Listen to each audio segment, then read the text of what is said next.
We're here at Uncle Jack's Steakhouse. Wonderfully, Willie Deagle let us use this location to do this interview about one of the issues that's taking place that everyone is talking about on social media that's happening in Bayside, but we think is really happening across the whole entire country. But it's about violence in our schools, what's happening with our children, and some of the incidences that recently have gotten in all the papers. We have two wonderful people here who have agreed to come and help talk to us about it, Rob and Scott. Scott spoke at the PTA meeting and also at the Chancellor's Town Hall meeting that was shut down because of people wanting to speak and the Chancellor not wanting to respond to their questions. But I'm going to hand the mic over to Scott. He gave a presentation that had everyone applauding and shouting on his behalf, wanting him to speak. I'm going to let Scott tell you his story, and then after that, Rob has wonderful information, insight about the legal aspects of how the school's behavior is and what is and is not legal. So I'm going to hand the mic to Scott. Scott, you were so great. Twice, everybody has applauded you, and we really want to thank you for standing up for your kids and helping share these stories. My name is Scott. Lived in Bayside since 1973. I attended PS 205 on Bell Boulevard, IS 74 on Oceana and the LIE, and graduated Cardozo High School. My daughter was the victim of that sexual assault in November of last year. And it all started in September of last year with this boy sexually harassing her. Multiple occasions, multiple statements, vulgar, disgusting things to her. Multiple girls complained about this individual in question, and nothing was ever done. October of last year, the boy inside of the band class goes inside of a closet, drops his pants, and directs another boy to get my daughter. That day in question, the boy was given detention. At least this is what the school had told me, and nothing ever came of it. We were never notified. We never we never notified as to what happened. Fast forward to November 26th, the boy is still sitting next to her in the same classroom after this incident, and my daughter on at least 2 occasions went to the teacher and told her she wanted to change her seat. Teacher's response was go back and sit down. Anyway, on November 26th, the boy sitting next to her grabs her between her legs, her buttocks, and after the class ends, he runs up behind her, grabs her from behind with such force she couldn't breathe, and starts to dry hump her. That day, in the cafeteria, again, the same day of this assault, he approaches her with his friends, points at her, bullies her, tells her, you went to the principal, blah, blah, blah, intimidating her. During this time, during the lunch period, he goes inside of a backpack. Again, I'm not sure it was him, but obviously it was either him or his friends because the school never told us. There were 3 cameras in the cafeteria. When I asked who went inside of my daughter's backpack and destroyed her calculator, they told me a girl was blocking the view. And I said, that's interesting because there was 3 cameras there. I don't know how one girl could block 3 angles to a camera. That's it. The school's response was just horrific. At no time did they help us in any way. After meeting with them, I decided to go to the 111 precinct and file a police report as to what happened. The 111 precinct went to the school and arrested this boy for sexual abuse, forcible touching, and they took him to family court. And it's just troubling how the school did everything they could to cover it up. At no time did they notify the authorities, which they should have done as per law. They just covered it up. And the irony of the whole thing is, as I told Mr. Sullivan from Bayside Live TV, in October, if they had simply called me and my wife to the school and basically appeased us, moved this boy out of the class, this never would have happened. So anyway, the article breaks in the New York Post, and the Post reporter calls me up and tells me, Scott, you're not going to believe this. I'm like, what? And he tells me of a story of last year in the 7th grade, how a boy was grabbed in the man's bathroom.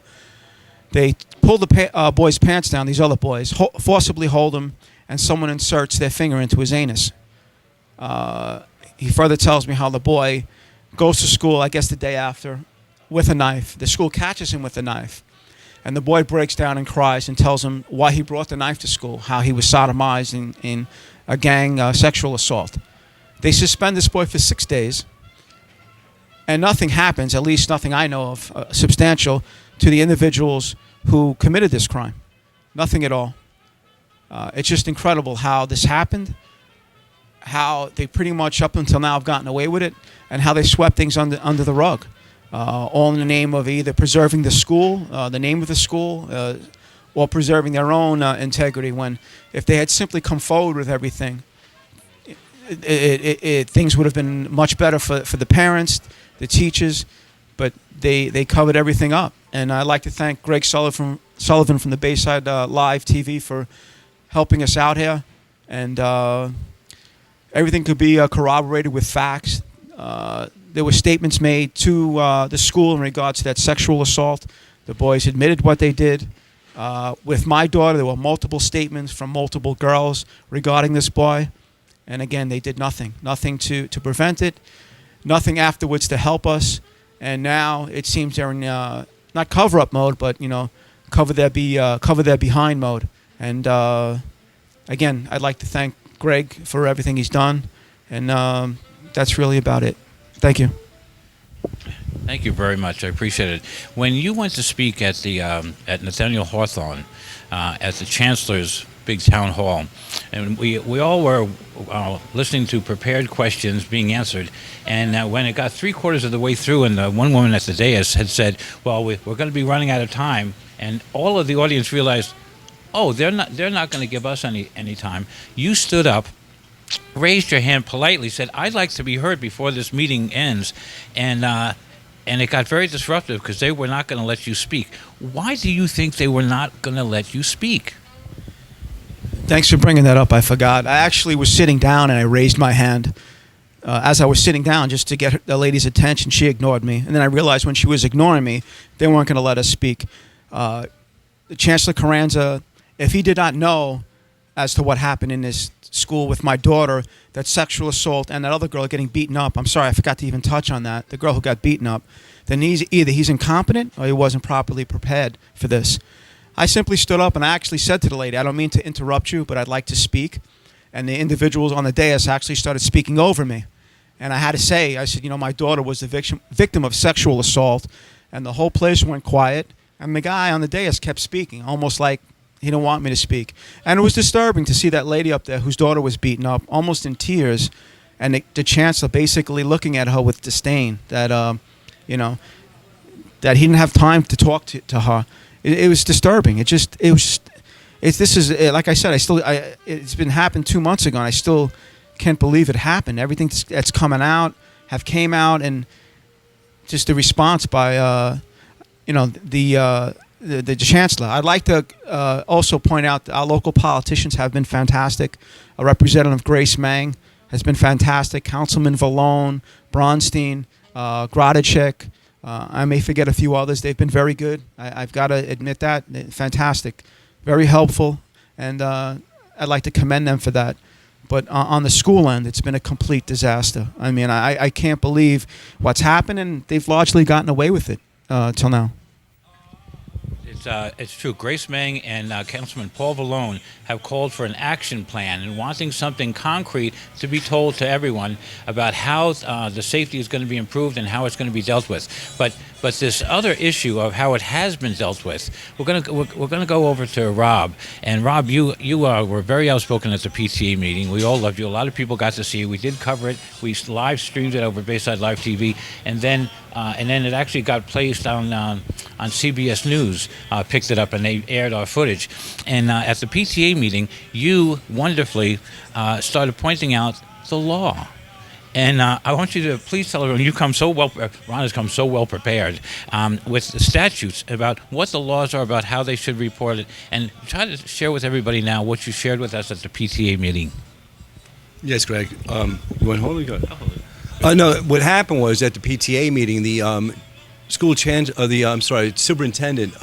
was explaining what the protocol was for the Board of Education. And the protocol included interviews and investigation after something is reported. And the investigation was a certain amount of days for 3 days. And then there was like another review. And I was sitting there and I'm saying to myself, my name is Robert Arena, by the way. I was in the Queens District Attorney's Office from 81 to 90 for 9 years. 8 of those years with the Special Victims Bureau of the Queens DA's office. So I know a little bit about prosecution of sexual abuse. The point being here, I stood up and I said to the superintendent and all the Board of Ed personnel there that, do you realize that your procedures and protocol is in violation of the law? And they're all looking at me as if like I was looking at a deer in headlights. I said, the law is the Social Services Law and the Family Court Act that you're supposed to be reporting this immediately. And it's funny, I'm telling everybody, if you're watching this, you can actually Google it, especially the whole idea of it's called the mandatory reporting. This is not an option here. This is a crime being committed. From what Scott has explained from both his daughter and the crime from last year where boys are putting a finger up the anus of another boy and they're actually a name for it, obviously this is not something that happened in single... Snaking, right? Snaking, right. This is not happening just in one episode. So obviously it happened before. Here's the point. When something like this happens and comes to a school's attention, it is mandatory that that principal or that teacher or whoever that school official is must report this immediately. I'm going to refer everybody, if you want to look at it, just by Googling quick, and you get Family Court Act Section 1012 and Social Services Law 412. And basically the mandatory laws require, and it includes someone, say, at a hospital, they are made aware of an abuse, they're supposed to call the authorities immediately. The same with this includes school people, teachers and school people. And if you just look at some of the just quick research on it, this is not an option to do an investigation. There is no exceptions for the Board of Education or the Board of Education personnel that they should be conducting an investigation on their own.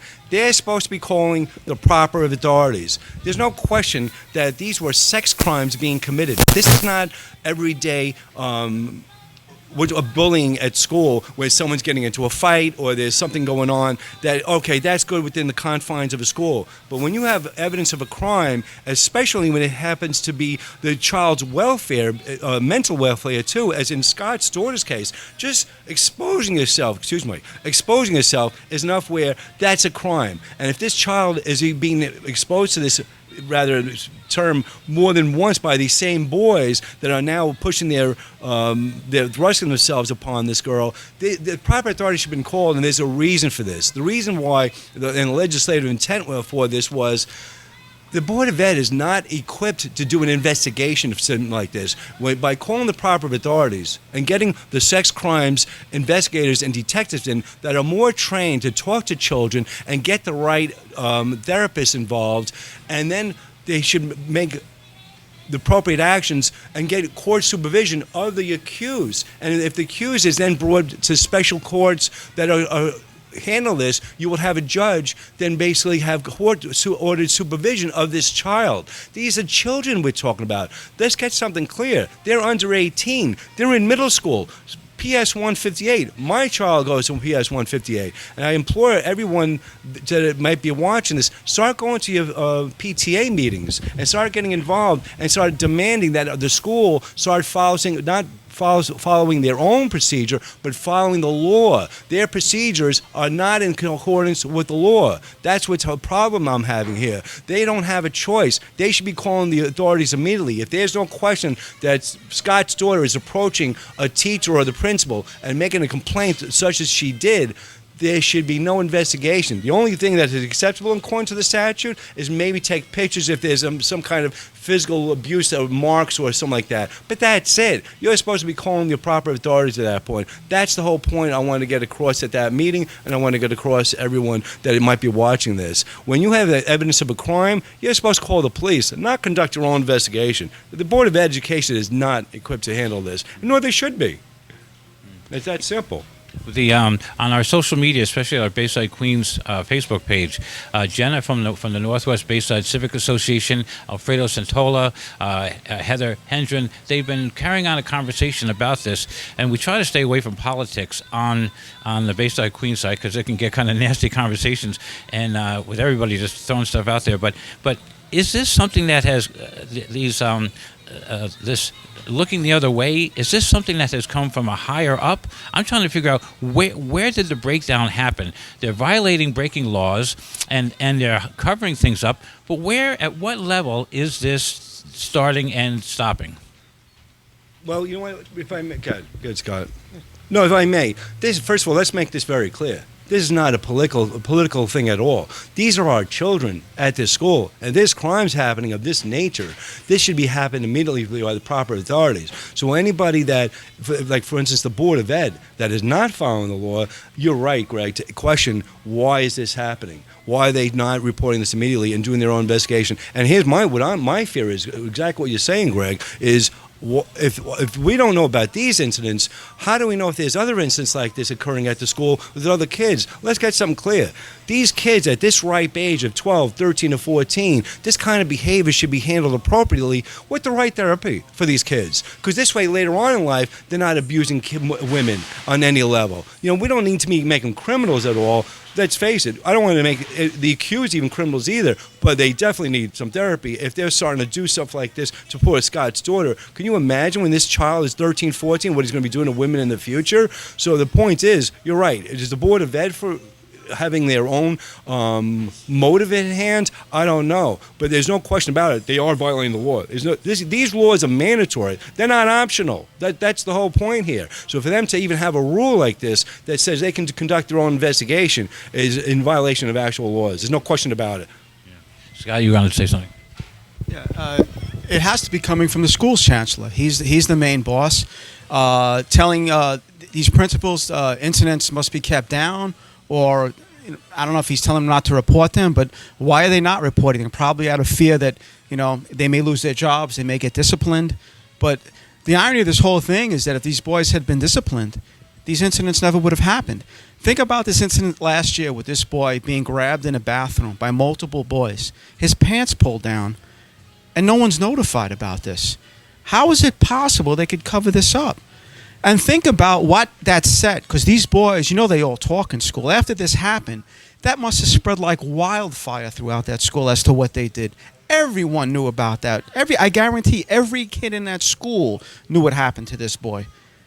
That emboldened them. It was a culmination of these events, which led to my daughter, and I guarantee you there's other victims in that school. Maybe the girls or boys are too terrified or too ashamed to even come forward. But think about that precedent, what it set, that incident, by doing this. They probably ran out of that bathroom laughing, giggling about it, and it spread like wildfire. And this is the end result of that. And again, the icing on the cake for me is what I said at that PTA meeting, is one of the counselors from the school had said, Scott, if this individual's boy, his parents, if he wants to stay in the school, he can. I said, let me get this straight. He was arrested for sexually abusing my daughter. And how is he allowed to stay in here? Well, your daughter could do a safety transfer. I said, no, my daughter's not going anywhere. What do you mean my daughter has to leave? As per DOE guidelines, this boy was allowed to stay in that school after sexually assaulting my daughter, and there's nothing I could have done. It's outrageous. It's Star Trek stuff. It's beyond. I talk to people about this, and no one believes me. They look at me as if I have two heads. They don't believe it. You know what, Scott? I just want to add on to something else that you can tell the audience here is, it's very clear. The Board of Ed did not call the police on your daughter's thing. Tell the audience here what actually happened and who called the police. Absolutely, great point. After the incident happened, I went to the school, and I could see, after meeting with the school administrators, that nothing was going to happen to this boy. As for discipline, he still was going to stay in the school, as I just had stated, which is when I decided to go to the 111 precinct and make a report out, because I saw what was going to happen with this. And again, the irony, I don't know if I touched on this before, but if in October, when this boy dropped his pants in the band class, and as Mr. Arena just said, if they had dealt with this incident, this is how ironic it was. If they had dealt with that incident in October, they would have gotten away with everything. They would have completely covered this all up. No one had known about this boy's sodomy, the gang sexual assault last year, my daughter. It would have been completely covered up. If they had simply dealt with the October incident properly, brought me to school, my wife, the boy was transferred out of class, we disciplined him, this will never happen again. No. And to me, that's the irony of the whole situation.